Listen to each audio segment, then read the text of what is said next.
मैं 10वीं फेल व्यक्ति हूं। मेरी मार्कशीट आप देख सकते हो कभी। मैं 10वीं फेल हूं और मेरी पढ़ाई लिखाई में कोई रुचि नहीं थी, मन ही नहीं लगता था। बुद्धि बहुत मोटी, बहुत ठस बुद्धि थी। मैं तुम्हें एक बड़े बूढ़ों की सेवा का चमत्कार बताना जा रहा हूं। लेकिन मेरा मन इन बड़े बूढ़ों की सेवा में बहुत लगता था। मेरे खुद के बाबा थे, मैं उन्हें साइकिल पे बैठा करके और जहां वो कहते थे वहां ले जाता था। साइकिल पे बैठा करके वो कहते थे वहां सत्संग में चलना है, मैंने चलो बाबा। बोले वहां चलना है, मंदिर पे चलना है, मैंने चलो बाबा। बोले वहां कथा है रही है फलानी जगह, मैं चलो बाबा। तो मैं और मेरे बाबा साइकिल पे बैठ के कथा सुनने जाते थे। वो मुझे फ्री में मिल जाती थी क्योंकि मैं ड्राइवर बन जाता था और उनके बहाने से मुझे साइकिल चलाने को मिल जाती थी। बचपन में बच्चे को बाजमाने में साइकिल का बड़ा शौक रहता था। अब तो बालकन साइकिल भी स्वादित हो रही है, मैंने मोटरसाइकिल नहीं 4 व्हीलर चाहिए। बाकन तो मोटरसाइकिल मिल जाए तो समझ लो परमात्मा मिलो को। अब क्या जरूरत है परमात्मा की है। तो मैं बता रहा हूं आपको, मेरी न तो बुद्धि है, न मेरी पढ़ाई है, न मेरी कोई तपस्या है, न मेरी कोई साधना है। मेरे जीवन में एक ऐसा चमत्कार हुआ, मैं आज आपको बता रहा हूं। एक बार, कई बार मैंने बताया भी है। मैं साइकिल सीख रहा था तो हुआ क्या, मैं साइकिल सीख घर से चुरा के ले जाता था और जब सीख रहा था तो मुझे एक पेड़ के नीचे और एक बूढ़ी मैया मैंने देखी और वो हाँप रही। मैंने जैसे देखा तो मैंने साइकिल ठाड़ी करी, मैंने की पाँव छुए, मैंने की अम्मा राम राम। बड़े बूढ़ों का आशीर्वाद लेने का मुझे बड़ा शौक था और वो आशीर्वाद कभी व्यर्थ नहीं जाता, ये मेरा स्वयं का दावा है। आशीर्वाद कभी बड़े बूढ़ों का व्यर्थ नहीं जाता। मैंने पाँव छुए और वहाँ ने दोनों हाथ में सिर पर रख दे। बेटा तू कहाँ से आएगा? कुआ लाला। मैंने अपना परिचय दिया, मैं फलाने नगरा को फलाने को छोड़ा हूँ। अच्छा। मैंने कहा अम्मा यहाँ कहीं बैठी आप? बोली मेरी सांस फूल रही है और मैं बाजार जा रही। माँ काऊ ने बताइए कैंप लगे हुए डॉक्टर न को और दवा देते हुए। मैं छोरा तो मुझे दिखावत ना, और छोरन पे पैसों की कमी नहीं। दुख की बात बता रहा हूँ। छोरन पे न पैसों की कमी, न ताकत की कमी। 3 छोरा और नाती और डोकरी मरासू। मैंने कहा अम्मा चलो मैं दिखा लाऊं तुम्हें। मैंने बैठो, मैंने साइकिल पे बिठाई और उन्हें ले गया। मैंने डॉक्टर को दिखाया, उसने कुछ दवाई तो फ्री दी और कुछ लिख दी और उसने मुझसे कहा कि लो इनको दे देना। वो समझ लो जई को नाती है, बोले अपनी दादी को ये दे देना। मैंने कहा ठीक है। अब पैसा तो मुँह पे नहीं है और डोकरी पे पैसा नहीं है। फिर वहाँ एक व्यक्ति थे मेरे संपर्क में जिन्होंने ये कह रखा था कभी किसी दीन दुखी के लिए जरूरत पड़े तो मेरे पास आ जाना। उनका नाम था वर्मा जी। मेरी जन्मभूमि के थे वर्मा जी। एक मेरी जन्मभूमि का बालक बैठा है, वो जानता है। अभी आया तो मेरे कान में बोला मैं आपकी गांव को हूँ। मैंने कहा अच्छा भैया। तो वो मैं गवाह के लिए आपको कह रहा हूँ, हमारी पूरे क्षेत्र में वर्मा जी का नाम प्रसिद्ध था परोपकार में, और भगवान की कृपा से मैं उनके संपर्क में था। तो वर्मा जी को आप जानते होंगे, है ना। तो वर्मा जी जो है ना मेरे संपर्क में थे। मैं तुरंत गया, मैंने कि बाबा ऐसे ऐसे एक बुढ़िया है, दुखी है, सांस की बीमारी है, मैं दवाई की जरूरत है। बोले बता। तो कछु बिन ने पैसा दे दे और कछु मेरे में पड़े। तो मैंने दवाई ला के अम्मा को दे दी। अब मैंने कहा कि 7 दिन की दवाई मैं समझा दी, खवाया आयो, घर कर आयो। और मैंने कह दिया 7 दिन बाद मैं खुद आऊँगा और यहीं से ले जाऊँगा और यहीं छोड़ दूँगा। मैंने ये क्रम जो है कुछ दिन तक निभाया। अब वो अपने बेटों को भूल गई, अपने नातियों को भूल गई। जब भी उसका कोई ज़रूरत पड़े तो बस यूँ कहती वो फलाने के छोरा बुला दियो भैया। हैं, मेरे बाप का नाम जानती थी, फलाने के छोरा बुला दियो।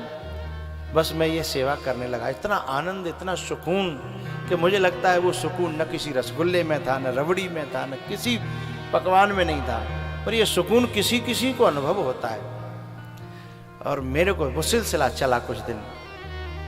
एक दिन क्या हुआ, एक बुलावा आया मुझे, मैं खेल रहा था। उसने जो है एक आदमी को भेजा कि फलाने के छोरा बुला लाओ। तो वो आदमी जो है मुझे बुलाने आया कि ऐसे ऐसे फलानी डोगरी तुम्हें बुला रही है। तो मैंने तुरंत जो है दौड़ लगाई और सीधे जो है पहुंचो खाट पे, डोगरी परी। मैंने पाँव में माथा रख करके प्रणाम किया। मैंने किया अम्मा राम राम। सुई बाकी आंखें भरी आई, आंसू जो है टपकने लगे। मैंने की कोई परेशानी है, लेके चलना है क्या? बोले ना, अब तो लेने वाला कोई और आ गया है, बस तेरी सेवा पूरी हुई। पर मैंने इसलिए बुलाया है कि मैं तुझे चलते समय देखना चाहती थी। मैंने कहा क्यों? तो उसने एक बात कही कि इस धरती पर ऐसे भी लोग होते हैं जिन्हें जन्म दिया जाता है और वो सेवा नहीं करते, और ऐसे भी लोग होते हैं जिनसे कोई रिश्ता नहीं होता और वो सेवा कर सकते हैं। मैंने कभी सोचा नहीं था। उसने दोनों हाथ अपने मेरे माथे पर रखे और बोली, तैने मेरी सेवा करी, मेरा आशीर्वाद है, मैं अब जा रही हूं, मेरा आशीर्वाद है, एक दिन तेरे पीछे भीड़ ही भीड़ होगी, तू जहां जाएगा।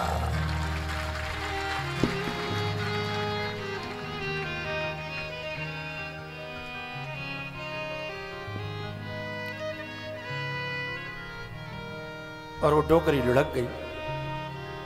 आखिरी वचन था उसका।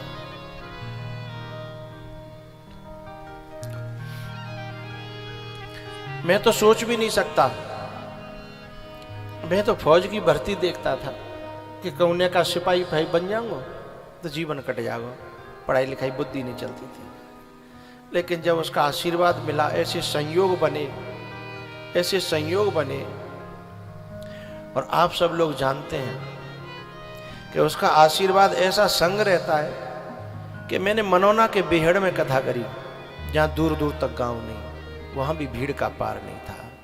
मुझे जहां चैलेंज किया गया कि यहां सोते ज्यादा आदमी कब ना आए, मैंने कि आप चिंता मत करो, पांडाल लगाओ।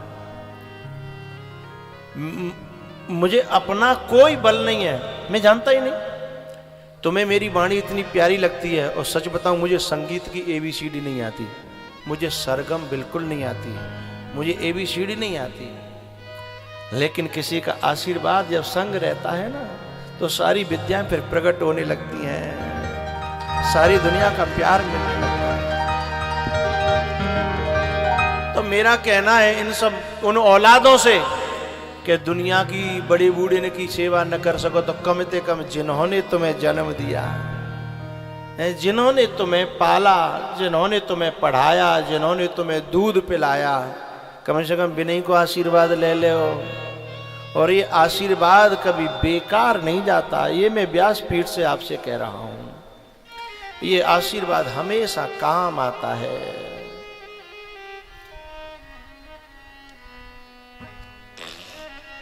जिनने तुमको जन्म दिया,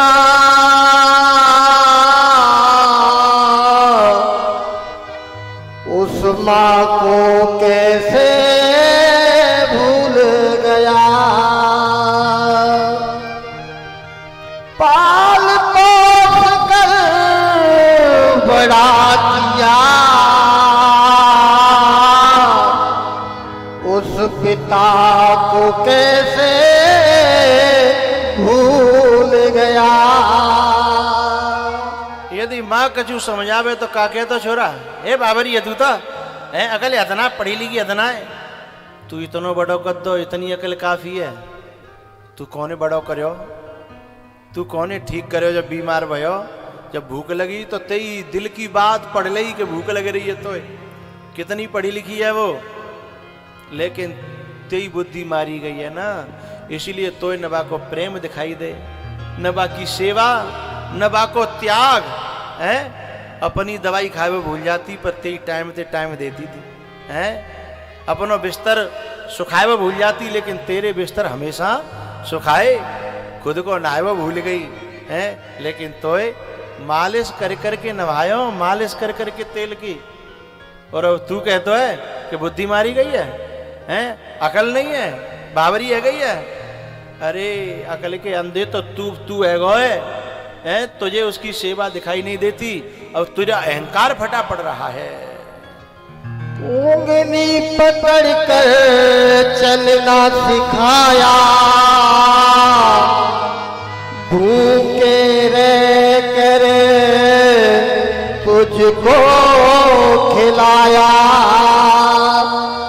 कष्ट कभी भी आया तुझ पर, हर पल तेरा साथ निभाया, हर पल तेरा साथ निभाया।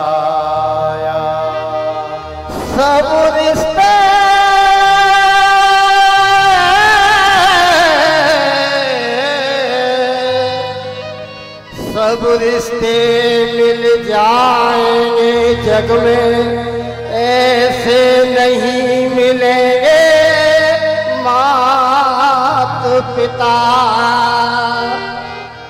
और तो रिश्ते स्वार्थ के हैं, और तो रिश्ते स्वार्थ के हैं, नहीं चाहेंगे तेरा भला, नहीं चाहेंगे तेरा भला, नहीं चाहेंगे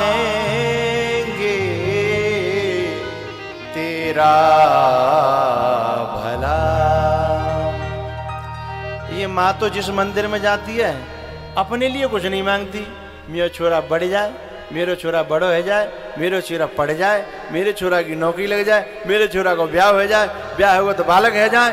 अरे पूरी जिंदगी मंदिरों में तेरे लिए ही डोली है, तेरे लिए। अरे मैंने तो आज तक जितनी माएँ देखी है ना, वो तो काऊ माँ ने न्यो ना कही कि बाबा मेरे लिए जे है जाए, आज तक काऊ माँ ने ना कही मेरे बेटा को जे है जाए, मेरी बहू को जे है जाए। मैंने ऐसे ऐसे बाप देखे हैं कि अपने बेटा के लिए कोट और पैंट और जूता लेके आ रहा हो, और कोट पैंट जूता बालक के देखें, और जैसे ही बाने घर में आके अपना कुर्ता उतारे हो, सब भीतर की बनियान पीठ पे थे पूरी फटी फटाई, पूरी पीठ दिख रही। और छोरा के लिए का लायो कोट पैंट और मुंडा जूता, अपनी पनैया कम से कम 3 जगह से गठी गठाई है, और छोरा के लिए खुद के लिए कबू साइकिल ना ली, और छोरा के लिए। और ऐसे दानी और दातार और निस्वार्थ सेवा करने वाले, और पता है बड़े बूढ़े तो बुढ़ापे में यूं ना कहते कि मेरी सेवा करे, वे तो यूं कहते हाथ पांव चल रहे हैं, बस तुम ठीक रहो, ने को बोलो ठीक है ठाक, ने भैया प्यार ते रह लो, मेरे पास बैठ लो करे, ने 2 मिनट बतरा लो करे, है इतनी में भाई तो हाथ में भर जाते हैं। बड़ी बूढ़ी ने को कहवो जी है, लेकिन भाई तो जहर लगता है। ससुरारे पियार भाई जब ते रिपुरूप कुटुंब भये तब ते। ये जो नई नई बहुएं आती हैं ना, और वो जब अपने पति को बार बार कान पे लगी रहती हैं कि न्यारी होनो न्यारी होनो न्यारी होनो, उन ऐसी बहुओं को नरक में भी जगह नहीं मिलती, ध्यान रखिएगा।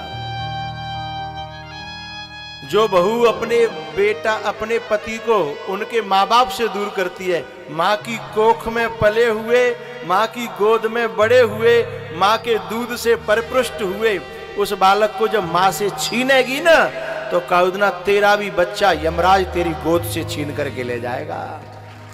किसी माँ से बेटे को दूर करने वाला, और फिर वो कहे कि मैं सुख से रह लूं, ना ना ना ना। इसलिए वो बहू आदरणीय है, वो बहू सम्माननीय है, वो बहू वाकई सराहनीय है।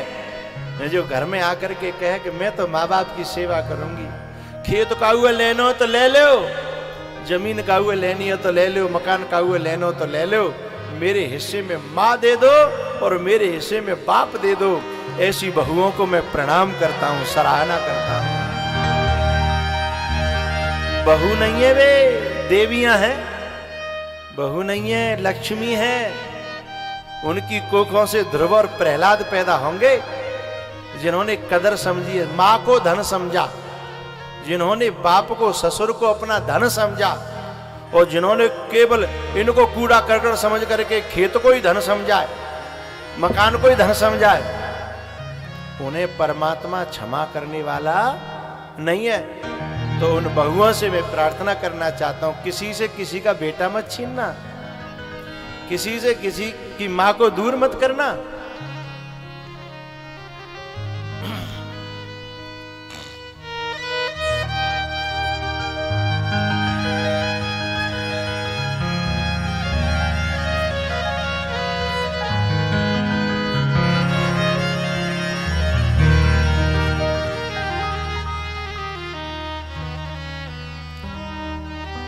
विपरहित सरीस धर्म नहीं भाई।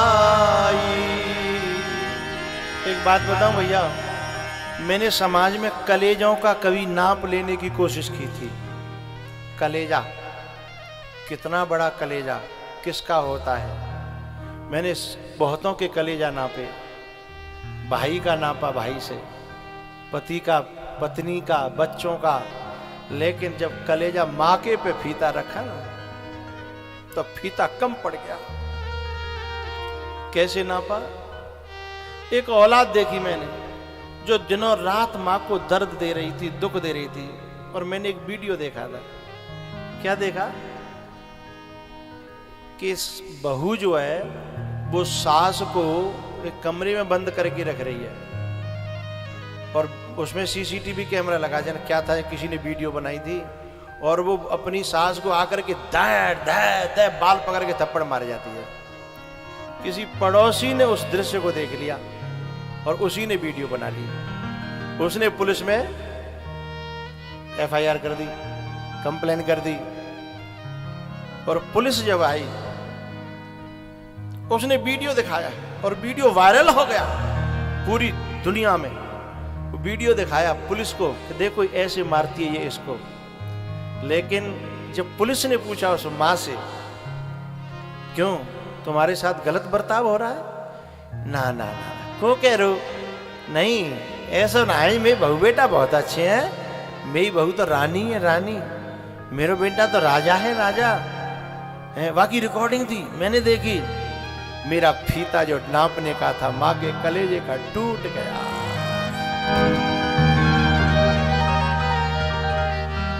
अपने बुरे से बुरे बेटे को भी ये न कह पाई कि मेरा बेटा खराब है। बुरी से बुरी बहू को भी, क्यों, जिन्हें पुलिस पकड़ जाएगी तो जिन्हें दर्द होगा, ये पकड़े जाएंगे, जिनकी बुराई होगी, जिनकी बदनामी होगी, है इतना बड़ा कलेजा किसका हो सकता है। एक बार मैंने फिर फीता से नापा मां का कलेजा। क्या हुआ, बेटा और बहू 15 साल के छोड़ के चले गए, और ये मर रहे हैं कि जी रहे हैं, जबकि माँ ने अपने सब बेच बाच के लगाया था बेटा की पढ़ाई में, और पढ़े के बाद मां लव मैरिज कर ली, माँ से नाता तोड़ दिया, 15-20 साल रह गए। लेकिन पता हो माँ क्या कहती है भगवान के दरबार में जाके, हे प्रभु मेरा बेटा है ना, जहां रहे सुखी रहे, ऐसे बेटा के लिए ऐसी दुआ करना, कोई छोटे मोटे कलेजे की निशानी नहीं हो सकती। ऐसा बेटा जहां रहे सुखी रहे, मैं जय के लिए व्रत रख रही हूं। ऐसा कलेजा कहां से लाओगे रे? पैसा से मिलेगा? तपस्या से मिलेगा? नहीं मिलेगा, क्योंकि इस कलेजे में, मां के कलेजे में परमात्मा बसता है, ईश्वर का निवास होता है। तो प्यारेओ, मैंने जो अपनी एक घटना सुनाई उसका इतना ही केवल कहना है कि यदि तुम्हें काऊ बड़े बूढ़े की सेवा मिल जाए, यदि अपने मर गए हैं तो, और यदि तुम में ताकत है तो अपने ने क्यों करो, और मिल जाए तो 10 20 50 बाहर के ने क्यों कर लो हैं? उनकी जो दुआएं मिलेंगी तुम्हें काऊ तपस्या की जरूरत नहीं है। मैं तुम्हारे सामने साक्षात प्रमाण बैठा हूं, किसी तपस्या की जरूरत नहीं है। यहां मेरे बहुत पुराने श्रोता बैठे होंगे। एक बार कम से कम 20 साल पहले की बात है, आगरा में ईदगाह पे एक कथा कराने वाली टीम आई। उस कथा कराने वाली टीम ने ईदगाह बस स्टैंड है, वहां पर एक जो है सत्संग हॉल है काककुटी के नाम से, तो वो कथा कराने के लिए आए। उनका एक हॉल था बहुत बड़ा, तो मैंने उनसे कही कि जा हॉल में कथा मत रखो, कथा बाहर कराओ, पांडाल लगाएंगे। बोले क्यों, हम सदा से इसी में कथा कराते हैं। मैंने कहा तुमने और न की कथा कराई होगी, मेरी भीड़ जामे नहीं बनेगी। अरे बोले तुम कोई अलग से उतर के आए होगा कहूँ आसमान से, यहाँ बड़े बड़े महात्मा, बड़े बड़े संत और कथावाचन के नाम गिनाए थे, तो बड़े बड़े संत और बड़े बड़े महात्मा जहाँ कथा कर गए और पूरा तो छोड़ो आधो ना भरे हो कबू।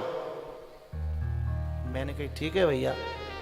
मैंने कही जब भरेगो और जगह न रही तो कहा करोगे? बोले तुम कहोगे सो। अभी तो कहवे भाई बात ही, तुम कहोगे सो क्या।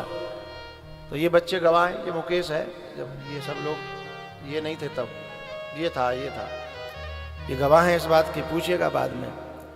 फिर उसमें कथा हुई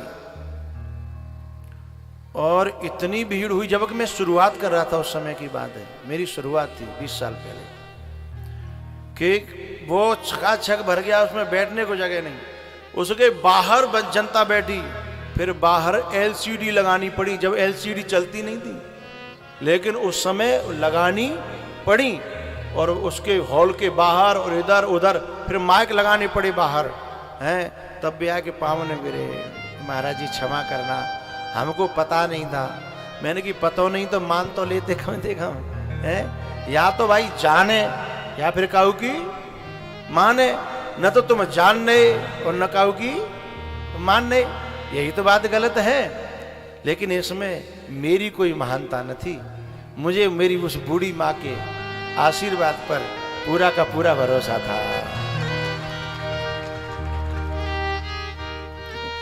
एक बार कथा हुई भजाई में, भिंड जिला में भजाई थी, बेहड़ में कथा थी। उसने भी एक छोटा सा टेंट लगाने की बात कही। फिर वो टेंट ढोते ढोते ढोते ढोते थक गया, हाथ जोड़ गो महाराज क्षमा करो। इसमें मैं आशीर्वाद की बात बता रहा हूँ, ये एक आध बैठे हैं श्रोता वहाँ के हैं, वहाँ भी गए थे। तो ये केवल आशीर्वाद ऐसी चीज है, इसमें न तपस्या काम करती है, न साधना काम करती है, न कोई चतुराई काम करती है? जब मैं दुनिया से चलूं तो ये दौलत मेरे साथ रख देना, दिल तक बात जाएगी, तैयार हो जाओ तालियों के लिए।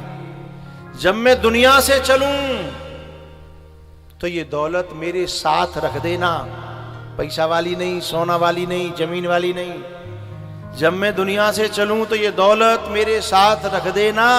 हे मेरे बुजुर्गों, मेरे सर पर बस अपना हाथ रख देना।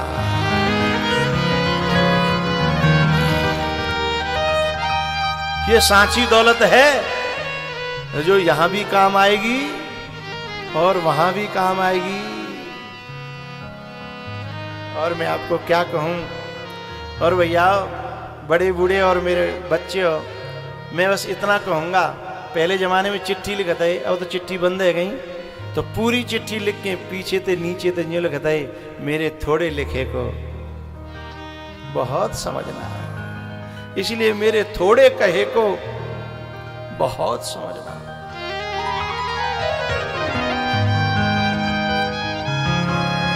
सौभाग्य लुट रहा है, पर कोई लूट बजाने तो, क्योंकि सेवा बड़े बूढ़े घर घर दुखी हैं। अरे बिन की औलाद ना कर रही तो तुम कर ले, तुम लूट ले, लूटो ना जा रहो है। जब तक जो शरीर है, जो उम्र है, जो अवस्था है, जितना लूट हो जाए सो लूट ले और फिर ही लूट रहो है। अरे तनते ही सेवा कर ले, मनते सेवा कर ले, और भगवान ने दया हो तो धनते सेवा कर ले।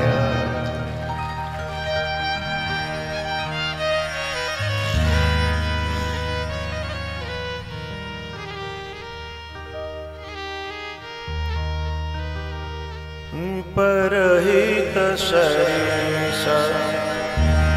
धर्म नहीं भाई, पर पीढ़ा सम नहीं अधमाई, पर पीढ़ा सम नहीं अधमाई। प्यारियों, बाद में केवल रोना रह जाता है। ये मेरा शिष्य है, ये सुभाष, इनकी कथा होनी थी।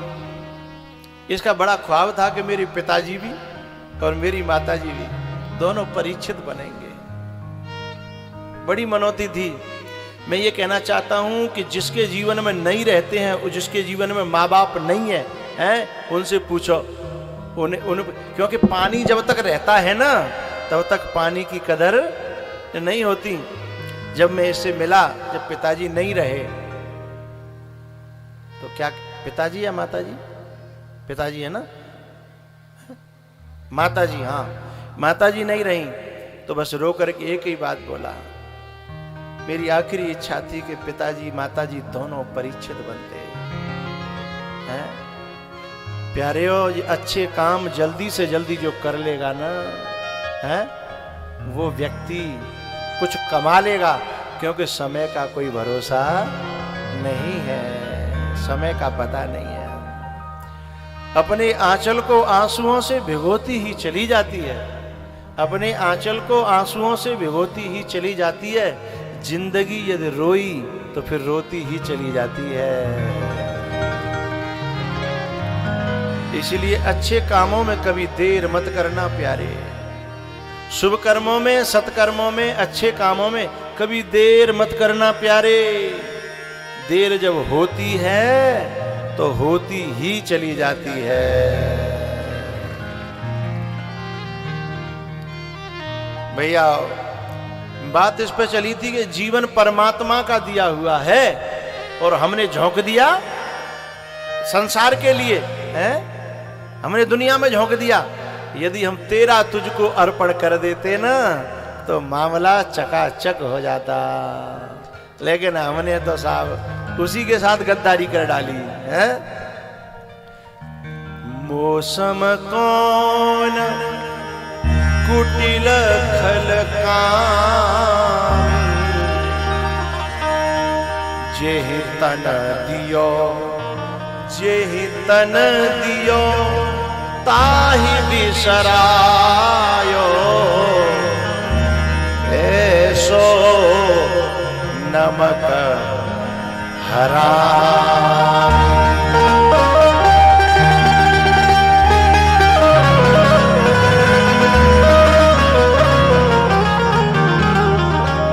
हमारे जन्म के दाता दो हैं, एक तो माता पिता और एक जगत पिता। ये दोनों का दिया हुआ जीवन है और हम दोनों के साथ ही गद्दारी कर देते हैं। इसलिए जन्म जन्म का अपना भविष्य नष्ट कर लेते हैं।